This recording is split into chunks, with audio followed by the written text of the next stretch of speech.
alladzi kataba nasra wa ta'yid li ibadihil mukhlisin. Inna lanansuru rusulana walladzina amanu fil hayatid dunya wa yawma yaqumul ashhad. Asyhadu an la ilaha illallah wahdahu la syarikalah wa asyhadu anna Muhammadan abduhu wa rasuluh.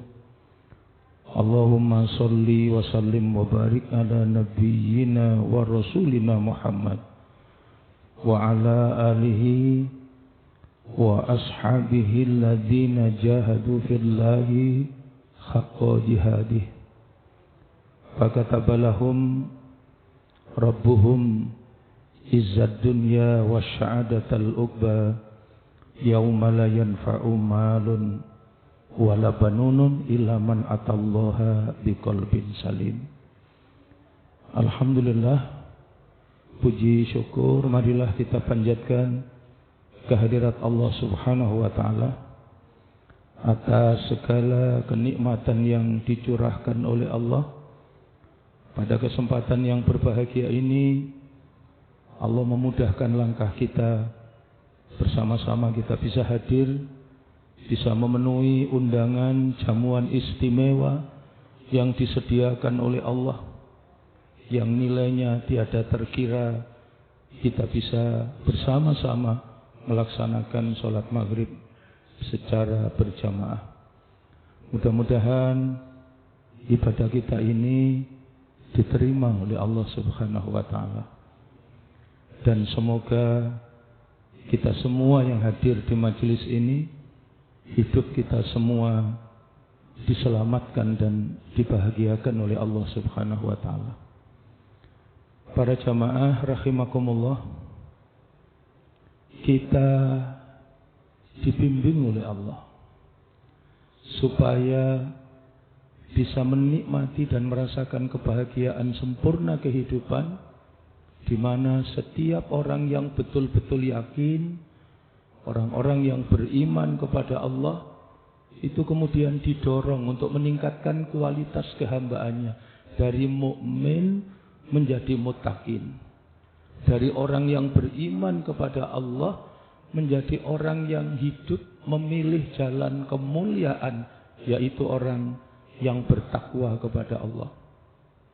Orang yang bertakwa itu takwa Allah ayyuta'ah. Orang yang betul-betul dalam hidupnya tidak ada pilihan lain kecuali taat kepada Allah.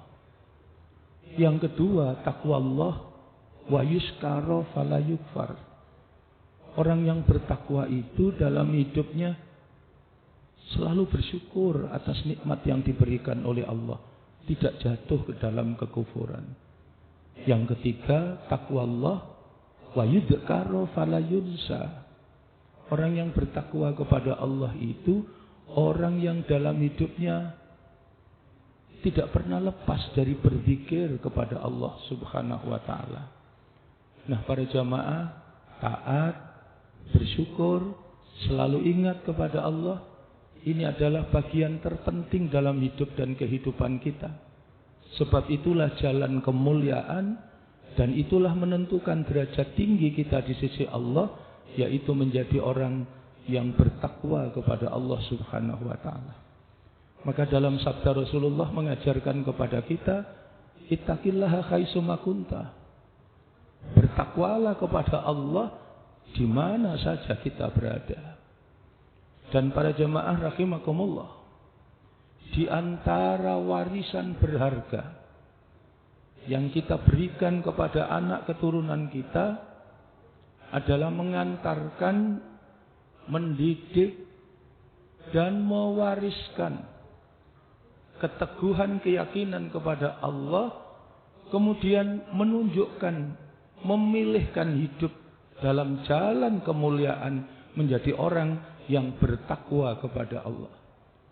Sehingga setiap diri kita, setiap pribadi yang menginginkan anak-anaknya tumbuh menjadi anak yang solih, generasi di belakangnya menjadi generasi yang betul-betul generasi yang bertakwa kepada Allah, maka setiap pribadi, setiap orang tua diperintahkan oleh Allah untuk merawat dan menjaga dirinya tetap hidup dalam kemuliaan, menjadi orang yang bertakwa kepada Allah. Karena itu para jamaah rahimakumullah, di Al-Quran surat keempat, surat An-Nisa, ayatnya ayat yang ke-9, ini nasihat berharga yang diberikan oleh Allah supaya kita betul-betul bisa membawa kebaikan, kebahagiaan sempurna. Tidak hanya kita nikmati dan kita rasakan di masa kita, tapi itu juga kita didik, kita tanamkan, kita ajarkan dan kita wariskan kepada anak dan keturunan kita. Sehingga Allah kemudian membimbing, memberi petunjuk kepada kita, wal yakhshal ladina law taraku min khalfihim dzurriyyatan di'afan khafu alaihim falyattaqullah wal yaqulu qaulan sadida. Hendaknya setiap orang tua betul-betul peduli, betul-betul konsentrasi, betul-betul mencurahkan perhatian, kesungguh-sungguhan, kekhawatiran manakala anak dan keturunannya tumbuh menjadi anak yang lemah. Dzurriyyatan di'afan. Jangan sampai anak keturunan kita ini menjadi anak yang lemah. Maka untuk menjadi anak yang kuat, yang tangguh, anak yang soleh, maka Allah kemudian memberikan bekal. Dua hal yang harus dimiliki, dua hal yang harus diperhatikan oleh kita semua untuk kita wariskan kepada anak keturunan kita. Apa yang diingatkan dan diperintahkan oleh Allah? Pertama, setiap diri kita diperintah fal yattaqullah. Hendaknya diri kalian hidup dalam kemuliaan, menjadi orang yang bertakwa kepada Allah. Yang kedua apa? Wal yaqulu qaulan sadida, dan hendaknya kita berkata dengan perkataan yang benar. Inilah yang diingatkan oleh Allah. Hidup dalam kemuliaan. Orang yang betul-betul beriman kepada Allah dan kemudian keteguhan keyakinan kepada Allah itu membawa dirinya terus merawat dan menjaga dalam kemuliaan seperti apa tadi? Satu, menjaga ketaatan dan kepatuhan kepada Allah. Bagian terpenting dari orang yang bertakwa kepada Allah adalah orang yang dalam hidupnya taat, tunduk dan patuh kepada Allah. Ketaatan dan kepatuhan kepada Allah menjadikan hidup kita dimuliakan oleh Allah. Menjadikan hidup kita dijaga, dibimbing oleh Allah. Para jamaah, karena itu di Al-Quran surat ke-20, surat Toha, ayatnya ayat 132. Maka di situ Allah mengingatkan kepada kita, setiap diri kita diperintahkan mewariskan kepada anak-anak dan keturunan kita. Apa yang diwariskan? Keteguhan keyakinan kepada Allah. Yang kedua, mengerti bahwa hidup ini adalah ibadah kepada Allah. Dan yang ketiga adalah memilihkan jalan kemuliaan, menjadi orang yang bertakwa kepada Allah. Sebab hanya dengan bertakwa kepada Allah kita akan mendapatkan dan merasakan kebahagiaan sempurna kehidupan. Di dunia orang yang bertakwa mendapatkan buah kebahagiaan. Di akhirat dia akan mendapatkan kesempurnaan, keberlangsungan kebahagiaan. Panjenengan pirsani surat Toha ayat 132 itu, wa'mur ahlaka bis-shalah. Perintahkan. Makna perintah itu bukan hanya menyuruh, tapi makna perintah itu terkandung di dalamnya dididik, diajarkan, dibiasakan, diperhatikan, kontrol, cek, dibiasakan dan diwariskan. Apa yang diwariskan? Keteguhan keyakinan kepada Allah, kemudian hidup ini adalah ibadah kepada Allah. Perintahkan kepada ahlimu, anak-anak dan istrimu untuk beribadah kepada Allah, untuk rukuk dan sujud, untuk menegakkan sholat, fastabir alaiha, dan sabar di dalam melaksanakannya. Kemudian Allah ingatkan untuk kita semua, la nas'aluka rizqa, aku tidak minta sholatmu. Engkau tidak sholat, aku tidak rugi. Satu keluargamu tidak ada yang sholat, aku juga tidak rugi. Sekampung, senegeri, tidak ada satupun yang rukuk dan sujud kepada Allah, tidak mengurangi sedikit pun kekuasaanku. La nas'aluka rizqa, aku tidak minta apapun darimu. Nahnu narzuku, justru aku Allah yang mencukupi hidup dan kehidupanmu. Dan ayat ini ditutup dengan pernyataan indah, wal akibatul littaqwa. Akibat baik itu pasti akan diberikan oleh Allah kepada siapa? Orang yang memilih hidup dalam kemuliaan, yaitu orang yang bertakwa kepada Allah.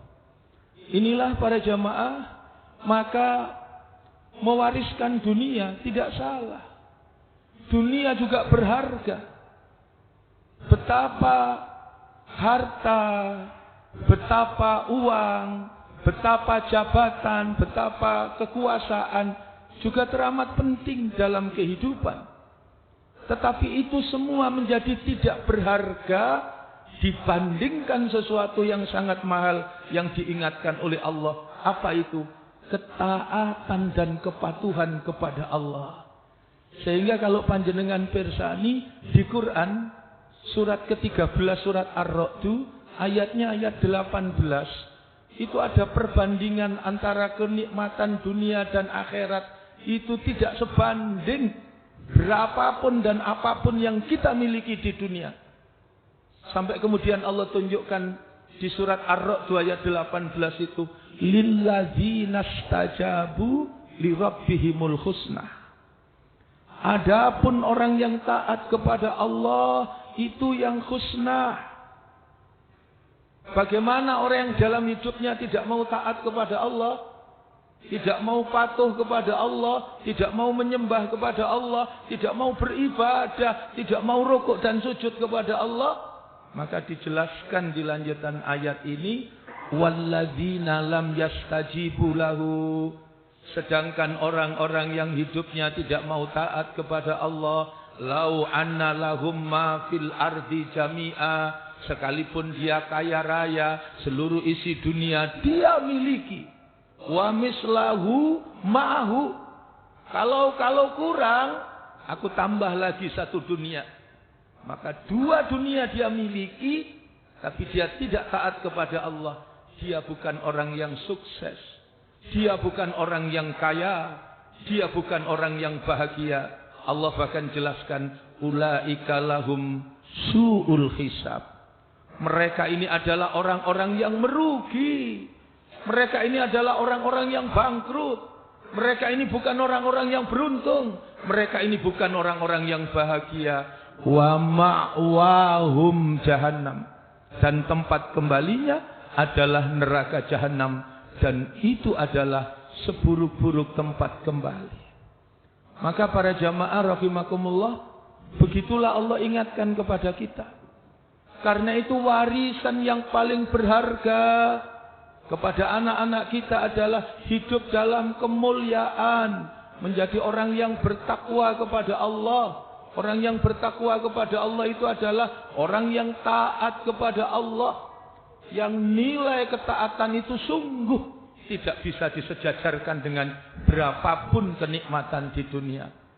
Maka kenikmatan kita ketika kita dimudahkan untuk mendatangi undangan jamuan Allah, melaksanakan sholat maghrib, bisa melaksanakan secara berjamaah. Sungguh nilai investasinya tidak sebanding kalau hanya disejajarkan dengan dua dunia. Dua dunia sekalipun tidak sebanding dengan rukuk dan sujud yang kita lakukan pada saat sholat maghrib. Sungguh rukuk dan sujud yang kita lakukan pada saat sholat isya tidak sebanding kalau hanya dibandingkan dua dunia. Jangankan satu dunia. Sedangkan 2 rakaat sholat sunnah sebelum subuh saja, itu nilai investasinya, nilai kekayaannya. Rakaatul fajru khairum minad dunya wa ma fiha.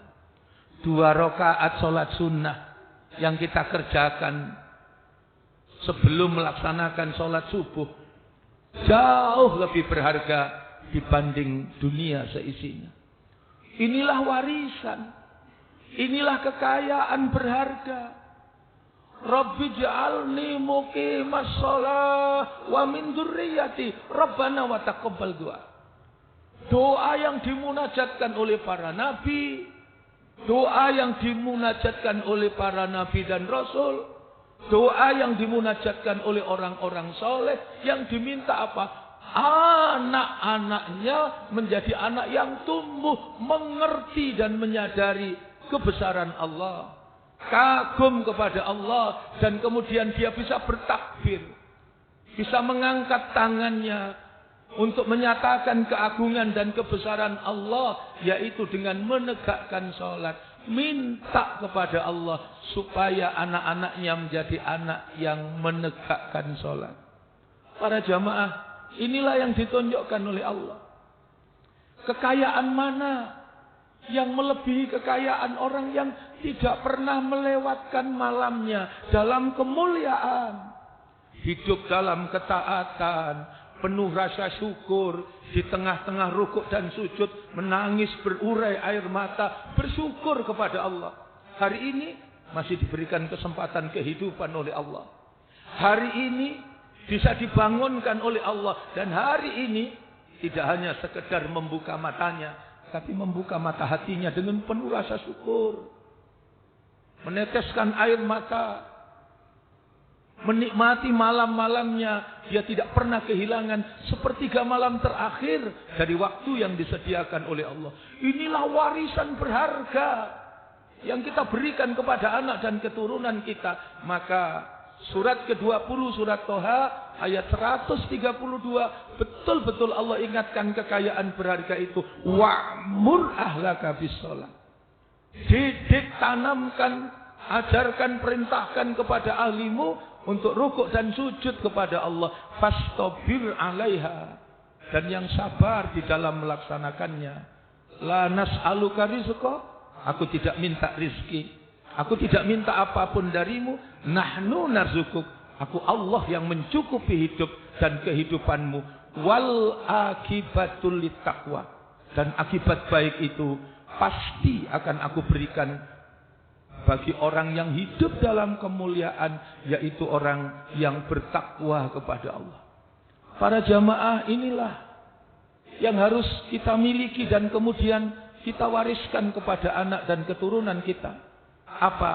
Bertakwa kepada Allah, hidup dalam kemuliaan, hidup dengan penuh ketaatan, hidup dengan penuh rasa syukur, selalu ingat kepada Allah Subhanahu wa ta'ala.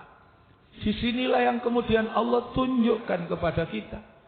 Dengan kita bertakwa kepada Allah, dan itu kemudian kita wariskan kepada anak-anak kita, sungguh kita telah memberikan kenikmatan dan kebahagiaan sempurna. Kita jadikan mereka orang yang dimuliakan dan kemudian dibahagiakan oleh Allah, tidak hanya di dunia, tapi di dunia sampai di akhirat. Sehingga tidak berlebihan. Ada banyak kosakata yang ditunjukkan oleh Allah kepada kita tentang orang yang memilih jalan kemuliaan itu. Betapa tidak bahagia, betapa bukan bahagia yang tidak bisa tertandingi. Bagi siapa? Orang yang ketika malam tiba, maka dia senang. Bukan hanya karena bisa istirahat. Bukan hanya karena bisa tidur setelah penat seharian bekerja.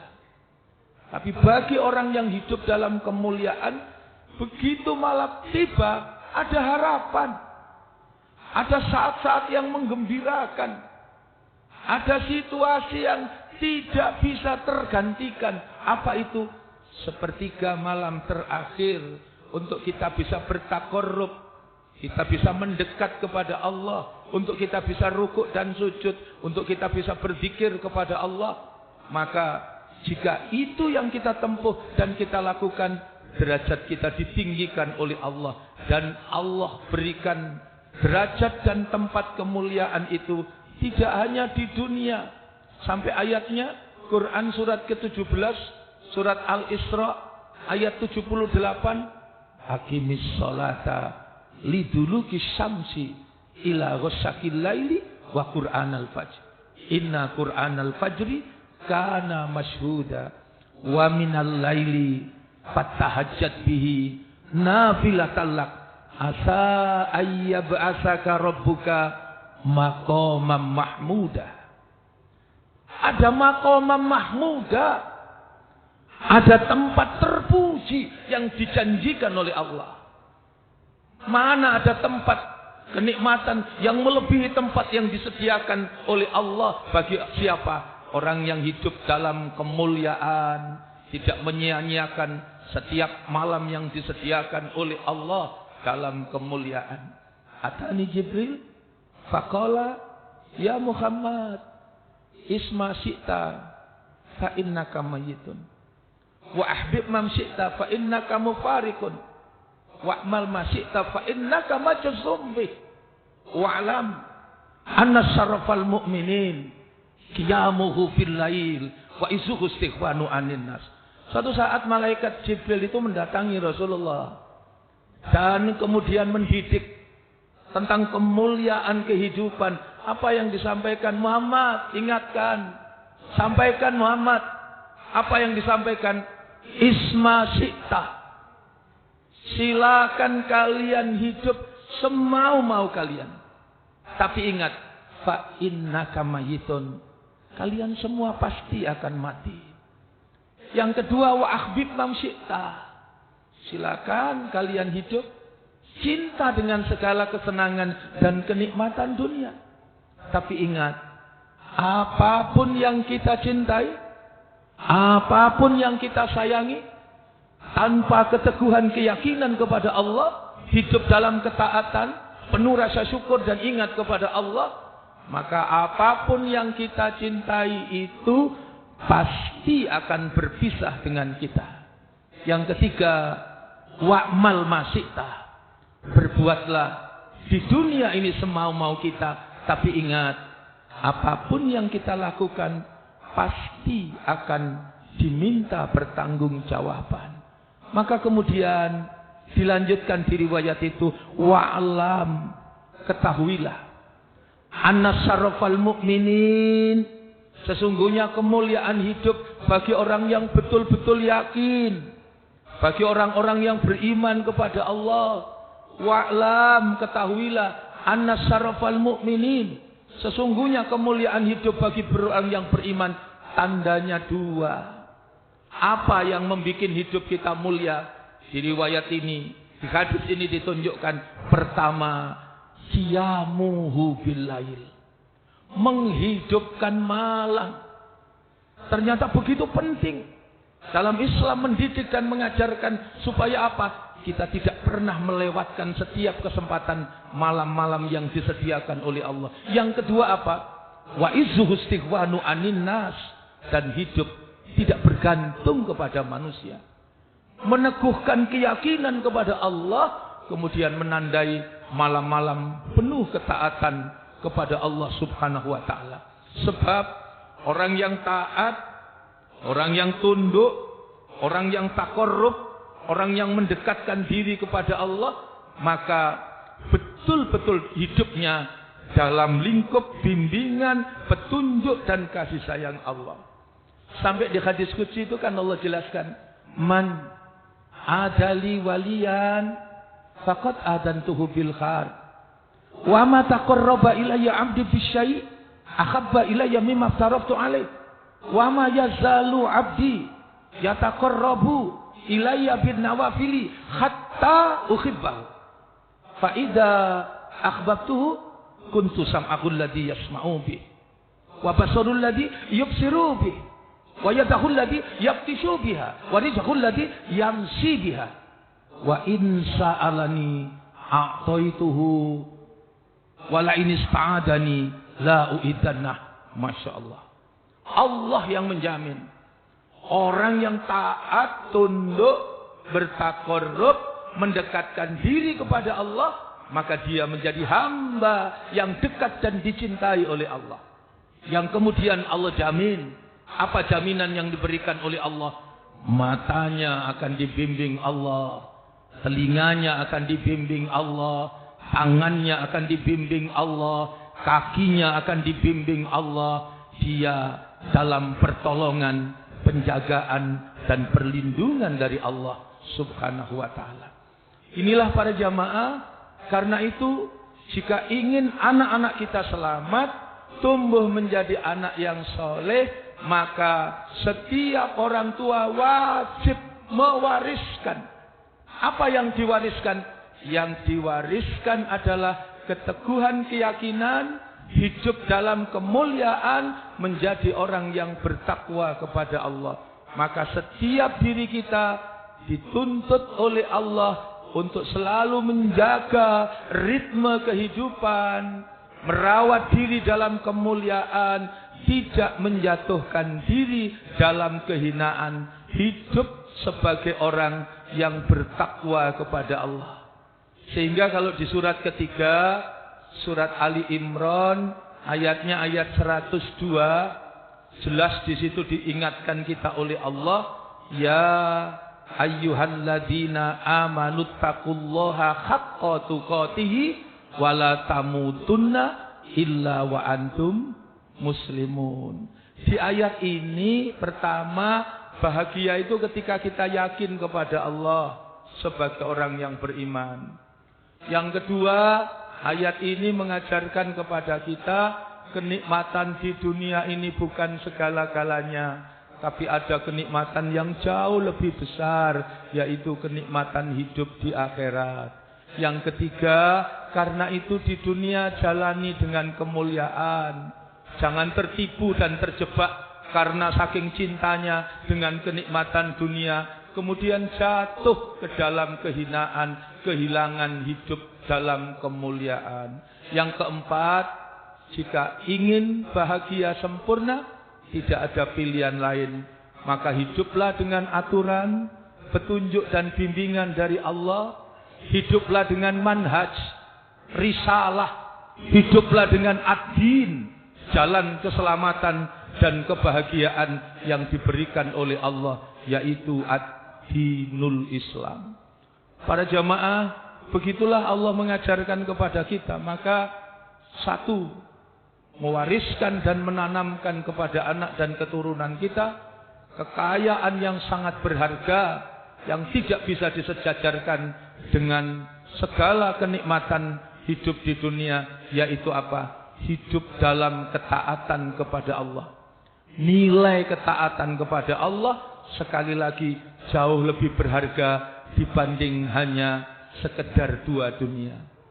Yang menjadi persoalan, maaf, kalau orang seperti saya tidak mengerti tentang batu, kemudian diberikan oleh teman kita atau kolega kita hadiah batu, padahal batu itu adalah batu yang sangat berharga, batu permata. Yang diberikan kepada kita itu adalah black diamond, harganya miliaran. Tapi yang diberi tidak ngerti kalau yang berada di tangannya itu adalah sesuatu yang berharga. Itu black diamond. Maka kemudian apa yang terjadi? Maka itu kemudian dia sia-siakan. Maka berapa banyak manusia menyia-nyiakan kekayaan berharga yaitu rukuk dan sujud kepada Allah. Rukuk dan sujud itu bukan hanya sekedar perintah, tapi sungguh rukuk dan sujud adalah kebutuhan. Tidak hanya kebutuhan, tapi merupakan kekayaan dan investasi yang mampu mengantarkan kita, membawa diri kita menuju keberlangsungan, kesempurnaan, kebahagiaan, tidak hanya di dunia sampai dengan di akhirat. Sehingga para jamaah, maaf, di Al-Quran ketika bicara uang, ketika bicara jabatan, ketika bicara harta benda, kesenangan dunia, maka Allah kemudian menunjukkan kepada kita 3 pintu dan jelas. Pintu pertama itu namanya ataina. Pintu kedua namanya hablana. Pintu ketiga namanya a'toina. Apa pintu pertama ataina? Pintu pertama ataina adalah jalur umum, rizki, uang, jabatan, dan semua yang diberikan oleh Allah tanpa syarat, diberikan kepada siapa saja. Itu namanya pintu rizki ataina. Dan pintu rizki yang diperoleh lewat pintu ini nanti ketika kembali kepada Allah akan diaudit secara detail dan teliti untuk diminta pertanggungjawaban. Sebab rezeki lewat pintu ataina itu diberikan oleh Allah, dipersilahkan. Makanya jangan heran ada orang penipu, pendusta, pembohong, ahli dosa, ahli maksiat, tapi jabatannya tinggi. Ada orang ahli dosa, ahli maksiat, uangnya banyak. Kenapa? Sebab diberikan oleh Allah itu semua lewat apa? Lewat pintu namanya pintu ataina. Nah, para jamaah rahimakumullah, selain pintu ini ada pintu yang kedua, namanya pintu hablana. Kalau pintu hablana beda. Rezeki yang diberikan oleh Allah jalur khusus. Khusus siapa? Khusus orang yang beriman kepada Allah. Rezeki yang hanya diberikan bagi orang yang betul-betul teguh keyakinan kepada Allah. Itu adalah pintu rezeki hablana. Rezeki yang diberikan oleh Allah, rezeki yang dipilihkan oleh Allah, Kang Yesin, dan buat orang-orang yang betul-betul dalam hidupnya yakin kepada Allah, beriman kepada Allah, dan diberikan serta dipilihkan rezeki yang terbaik dari sisi Allah. Itu namanya rezeki yang diberikan oleh Allah lewat pintu hablana. Selain 2 pintu rezeki ini, ada pintu lagi namanya pintu a'toina. A'toina adalah rezeki yang diberikan oleh Allah, bukan hanya jalur khusus, tapi jalur istimewa. Bagi siapa? Bagi orang yang hidupnya memilih jalan keistimewaan. Siapa yang istimewa itu? Yaitu orang yang hidup dalam kemuliaan, orang yang taat, orang yang bertakwa kepada Allah. Singkatnya, pintu a'toina adalah rezeki yang diberikan, yang mampu membahagiakan sempurna dunia akhirat. Bagi siapa? Bagi orang yang bertakwa kepada Allah. Orang yang bertakwa kepada Allah itu kemudian diberikan rezeki oleh Allah, yang rezeki itu bukan hanya sekedar bunga-bunga dunia, bukan hanya memberikan kebahagiaan sesaat di dunia, tapi kebahagiaan sempurna di dunia sampai dengan kehidupan di akhirat. Karena itu sekali lagi Allah mengingatkan kepada kita lewat Al-Quran surat keempat, surat An-Nisa ayat yang ke-9 tadi. Apa warisan yang paling berharga yang kita berikan kepada anak dan keturunan kita? Yaitu mengantarkan anak-anak ini menjadi anak yang kagum kepada Allah, kemudian hidup dalam kemuliaan, yaitu menjadi orang yang bertakwa kepada Allah. Yang kedua, apa warisan berharga yang kita berikan kepada anak kita? Kejujuran. Berkata dengan perkataan yang benar. Wal yaqulu qaulan sadida. Di sini nanti kita akan mengerti dan menyadari betapa perkataan yang benar, betapa itu keteladanan yang tidak ternilai harganya, yang wajib diwariskan, dimiliki oleh orang tua, yang kemudian ini nanti akan dididikkan, diajarkan, diwariskan kepada anak dan keturunan kita. Berkata dengan perkataan yang benar. Sebab setiap kata-kata punya konsekuensi. Tidak hanya sekedar berkata. Tapi itu adalah realisasi dari keyakinan kepada Allah. Kata-kata itu harus dipertanggungjawabkan.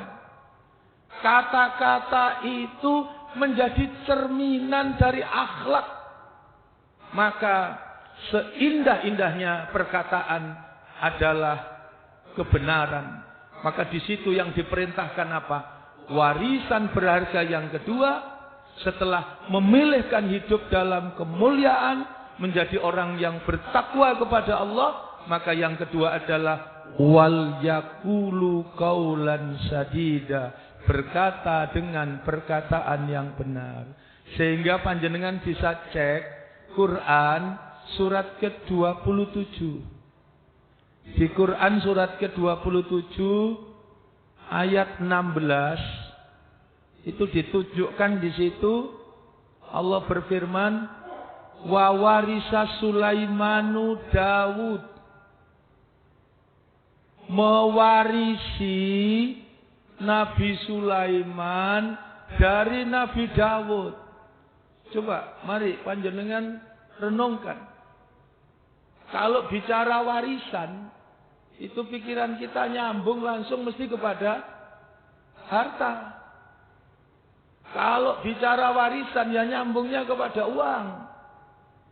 Maka di ayat ini, wa warisa Sulaimanu Daud, mewarisi Nabi Sulaiman dari ayahandanya Nabi Daud. Maka ayat ini sesungguhnya mengajarkan kepada kita, sebagaimana ayat yang kita baca, yang diwariskan Nabi Daud kepada Nabi Sulaiman bukan hanya harta, bukan hanya uang, bukan hanya kekuasaan kerajaan. Apa yang diwariskan? Ternyata Nabi Daud sukses mewariskan sesuatu yang sangat berharga, yang tadi yang diwariskan ini nilai investasinya jauh lebih berharga dibanding hanya sekedar dua dunia. Dua dunia sekalipun tidak sebanding dengan warisan yang sangat berharga ini. Apa warisan yang sangat berharga itu tadi? Pertama, mendidik dan mengajarkan kepada anak dan keturunan kita keteguhan keyakinan kepada Allah. Mewariskan kepada anak dan keturunannya, menanamkan akidah, keimanan, bisa kagum atas kebesaran Allah, mengerti dan memahami tentang kebesaran Allah. Yang kedua kemudian hidup mengikuti petunjuk dengan penuh ketaatan, dengan penuh rasa syukur, selalu ingat kepada Allah. Yaitu yang kedua, mendidik dan mewariskan kepada anak dan keturunannya. Supaya apa? Tidak jatuh dalam kehinaan, tapi tetap menjaga dan merawat hidup dalam kemuliaan, menjadi orang yang bertakwa kepada Allah. Nabi Daud sukses. Sehingga Nabi Sulaiman betul-betul tumbuh menjadi generasi yang kuat, bukan generasi yang lemah. Nabi Sulaiman kemudian menjadi hamba Allah yang salih, dan kemudian Sulaiman dipilih juga oleh Allah sebagai nabi dan rasul. Wa warisa Sulaimanu Daud wa qala, dan kemudian Nabi Sulaiman berkata, Apa yang dikatakan? Ya ayyuhan nas, wahai manusia, ulimna mantikot toiri. Saya diberikan kemampuan bahasa burung. Ulimna mantikot toiri. Ayatnya nyebut begitu. Jadi saya diberikan kemampuan mantek. Mantek itu berkomunikasi. Berbahasa burung. Coba kalau kita renungkan. Nabi Sulaiman karena diwarisi sesuatu yang sangat berharga. Sesuatu yang sangat berharga hidup dalam kemuliaan. Maka berikutnya. Seperti yang digambarkan tadi. Surat apa? Surat keempat surat An-Nisa ayat 9 tadi, wal yaqulu qaulan sadida. Warisan kedua adalah apa? Berkata dengan perkataan yang benar. Maka Nabi Sulaiman mampu berkata-kata secara sempurna. Sampai diistilahkan di situ mantikot toiri. Saya diberikan kemampuan berkomunikasi berbahasa burung. Bukan hanya bicara dengan burung. Tapi mantikot toiri itu menunjukkan kemampuan, keahlian dalam berkomunikasi. Komunikasi yang efektif. Kata orang sekarang. Maka ada macam-macam tentang olah bahasa. Macam-macam tentang olah kata. Tetapi yang pertama dan utama adalah qaulan sadida. Nabi Sulaiman dididik untuk kalau berbicara itu berbicara yang indah. Dan seindah-indahnya pembicaraan, seindah-indahnya perkataan, seindah-indahnya komunikasi adalah perkataannya itu benar. Bukan dusta. Bukan bohong, bukan penipu. Kata-kata Nabi Sulaiman bisa dipegang. Kados, mboten kados napa Pak? Terus wong Jawa niku. Esuk dele sore tempe. Mari ngomong A saiki ngomong B. Mari ngomong A ngomong B. Apalagi rekam jejak sekarang ini bisa dilihat dan macam-macam. Tingkah polanya ternyata apa? Kata-katanya tidak bisa dipegang. Nabi Sulaiman sukses. Sukses pertama apa? Yaitu mampu berkomunikasi dengan baik. Dan komunikasi yang baik yang pertama apa? Qaulan sadida. Berkata dengan perkataan yang benar. Sehingga Nabi Sulaiman ini kredibel. Terpercaya. Nabi Muhammad itu sukses dalam berdakwah di tengah-tengah masyarakat yang begitu bodoh, masyarakat jahil. Ternyata kata kuncinya apa? Karena kata-kata Nabi Muhammad adalah terpercaya. Nabi Muhammad dalam setiap tutur katanya tidak sekalipun terbersit ada kebohongan, ada kepalsuan. Tapi betul-betul yang disampaikan itu adalah benar adanya. Jadi, ulimna mantikot toiri. Saya diberikan kemampuan berbahasa burung. Artinya Nabi Sulaiman punya keahlian dalam berkomunikasi dengan sangat baik. Nah, komunikasi yang pertama yang disebut di Quran itu adalah qaulan sadida. Berkata dengan perkataan yang benar. Apa komunikasi yang kedua? Nabi Sulaiman mampu menunjukkan komunikasi yang baik. Di Quran komunikasi berikutnya itu selain qaulan sadida disebutkan ada qaulan ma'rufa. Ada kata-kata yang ma'ruf. Kata-kata yang baik. Kalau tadi qaulan sadida, perkataan yang benar, maka ini yang kedua adalah qaulan ma'rufa, perkataan yang baik. Kata ma'ruf itu istimewa, meskipun merujuk baik, ada khair. Khair itu artinya ya baik. Tapi di sini beda. Ketika menyangkut ma'ruf, itu kebaikan yang teruji. Ada orang itu puasa di tengah hutan. Ya, tentu berbeda dengan berpuasa di banyak keramaian orang. Nilai tantangannya berbeda. Kita berbuat baik bisa sendiri, tapi ada yang berbuat baik dipersandingkan dengan orang lain. Tantangan dan ujiannya berbeda. Kenapa? Sebab ketika kita berbuat baik, Islam mengajarkan berbuat baik itu tanpa batas. Kalau berbuat baik kepada orang yang baik kepada kita, itu wajar, itu biasa, itu lumrah. Tapi agama mendidik dan mengajarkan bagaimana kita berbuat baik meskipun orang itu tidak baik kepada kita. Disitulah letak ma'ruf. Karena itu di Quran itu kata ma'ruf, qaulan ma'rufa itu disebut 5 kali. 1. Qaulan ma'rufa digunakan oleh Allah untuk menjelaskan kepada kita bagaimana kita berkata dengan perkataan yang baik menyangkut harta anak yatim.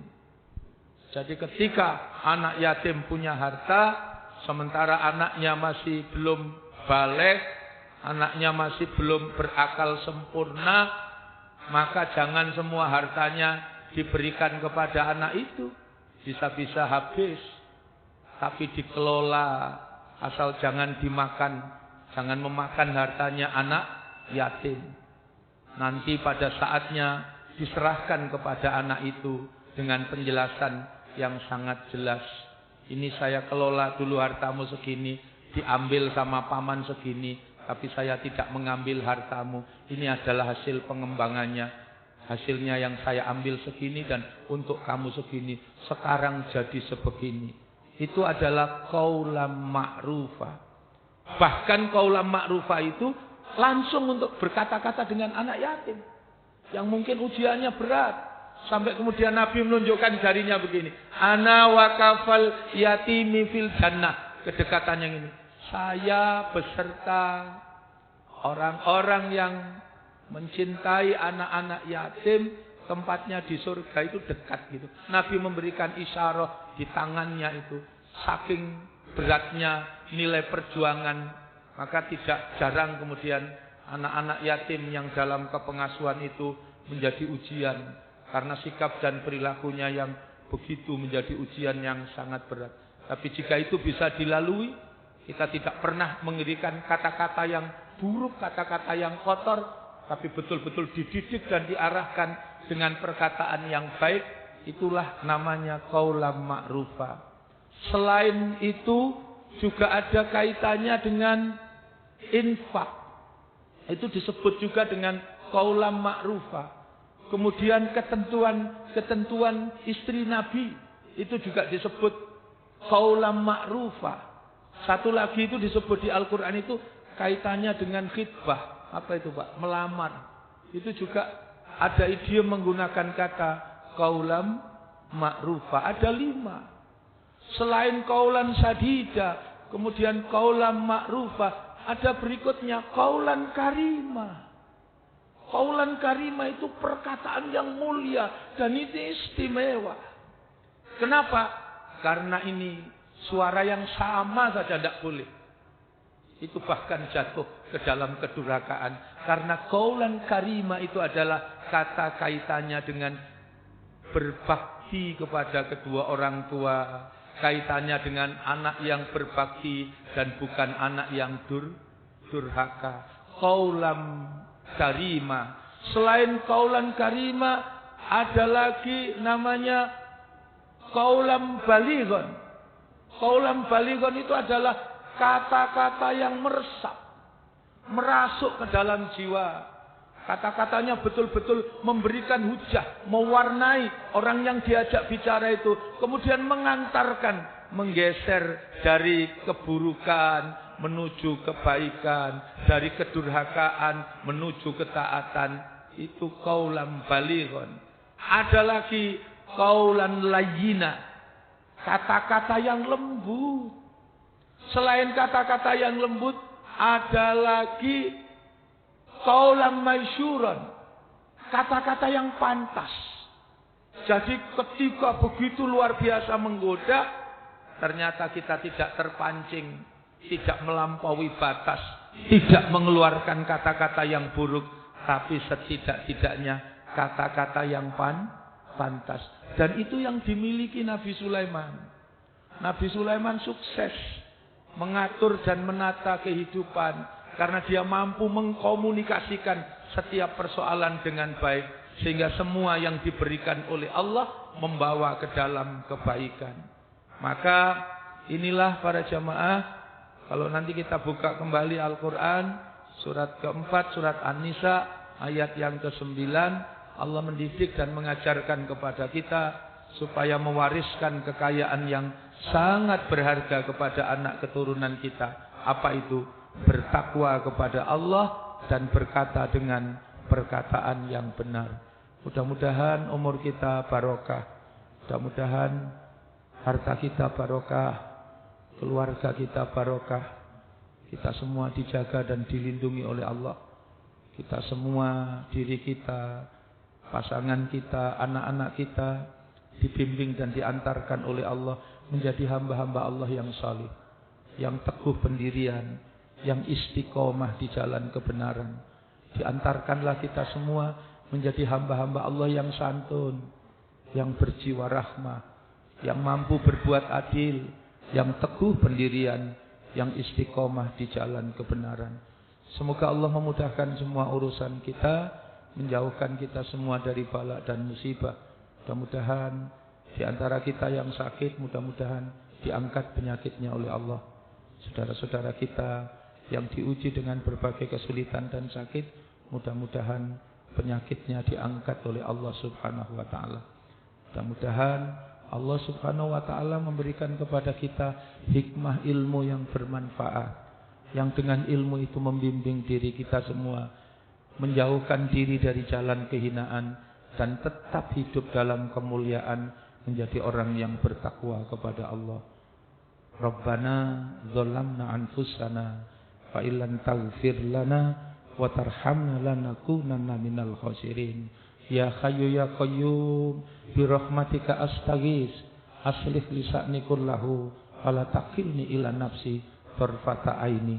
Rabbana atina fid dunya hasanah wa fil akhirati hasanah wa qina adzabannar walhamdulillahi rabbil alamin. Para jamaah, terima kasih atas segala perhatian.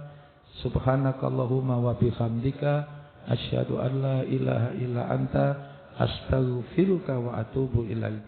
Assalamualaikum warahmatullahi wabarakatuh.